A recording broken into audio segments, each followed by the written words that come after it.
Welcome back, students. Next important topic is electric flux.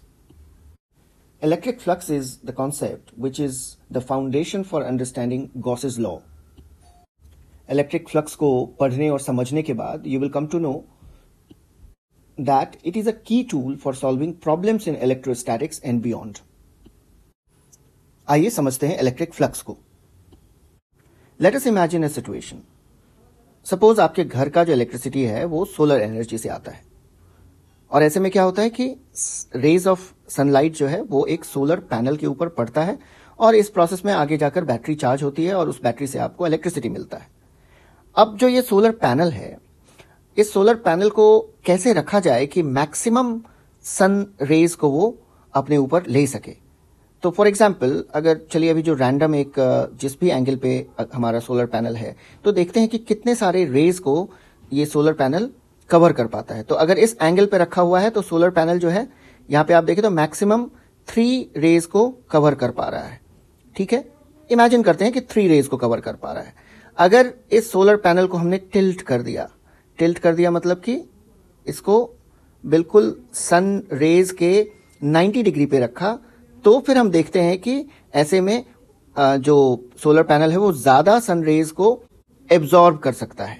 Alright, और ऐसे situation में क्या होगा कि ज्यादा एनर्जी सन रेज से एब्जॉर्ब करके बैटरी जल्दी चार्ज हो जाएगा. इलेक्ट्रिसिटी का जो क्वांटिटी है, इलेक्ट्रिसिटी का जो अमाउंट है वो हमें ज्यादा एब्जॉर्ब होगा अगर हमने बिल्कुल ठीक 90 डिग्री पे अपना सोलर पैनल रखा. We can get maximum energy or solar energy.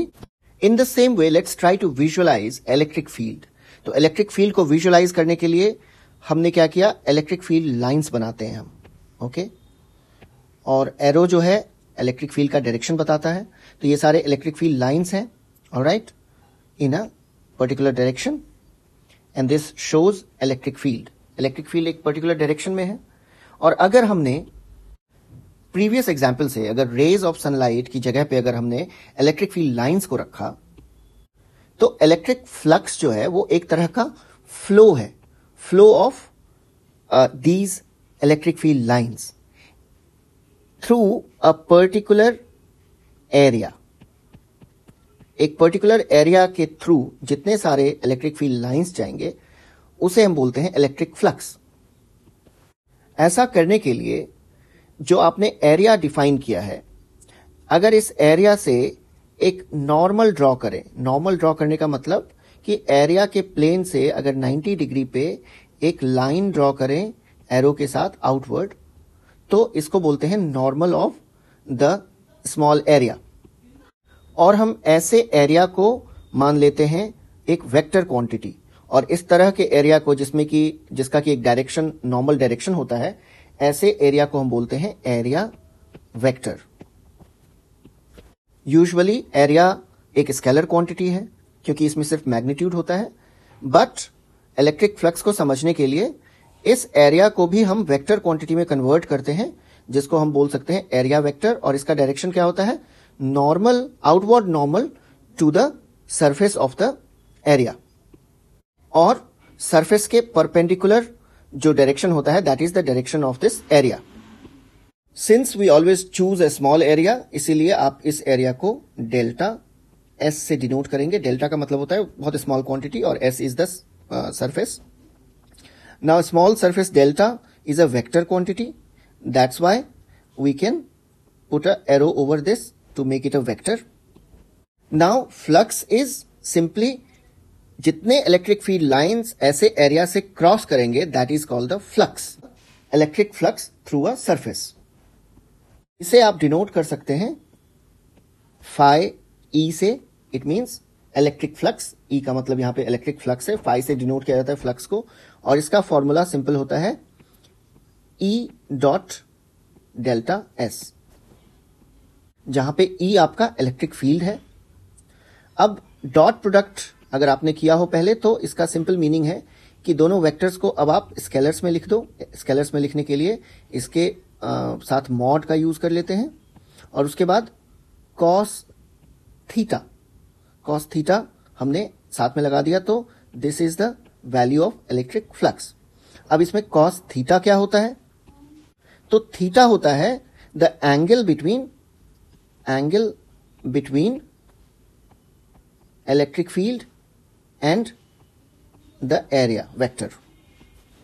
और थीटा को अगर आप इस पिक्चर में देखें तो थीटा इज सिंपली जो एरिया का जो नॉर्मल है, एरिया का जो डायरेक्शन है, और जो इलेक्ट्रिक फील्ड का डायरेक्शन है, एरिया की डायरेक्शन और इलेक्ट्रिक फील्ड के डायरेक्शन का जो एंगल है, इस एंगल को हम बोलते हैं थीटा। तो कॉस 0 डिग्री होता है 1, कॉस 90 डिग्री होता है 0।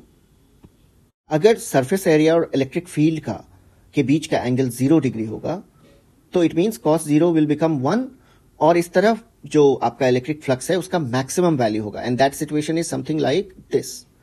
अगर आपका जो एरिया है वो इलेक्ट्रिक फील्ड के बिल्कुल परपेंडिकुलर रखा हुआ है, और अगर आपका जो इलेक्ट्रिक फील्ड है और जो सरफेस एरिया है उसके बीच का एंगल अगर 90 डिग्री हुआ, इट इज समथिंग लाइक, अगर ये वाला एंगल 90 डिग्री हुआ तो इट मींस cos 90 डिग्री 0 हो जाता है, तो फ्लक्स का टोटल वैल्यू को इस फॉर्मूले के थ्रू आप 0 कर देते हो।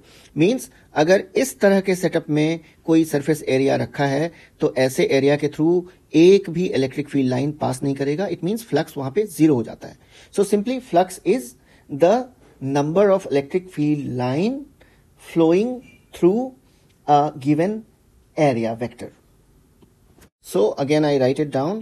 Flux is maximum when angle between the normal of the surface and electric field is 0. तो ये maximum flux होगा यहाँ पे, और अगर जो थीटा है आपका वो 90 डिग्री है तो आपका फ्लक्स मिनिमम होगा. SI unit of flux is Newton meter square per coulomb. And students, now we are ready for some of the advanced topics. आगे हम गॉसेस लॉ करेंगे, इलेक्ट्रिक डाइपोल्स के बारे में जानेंगे. All right.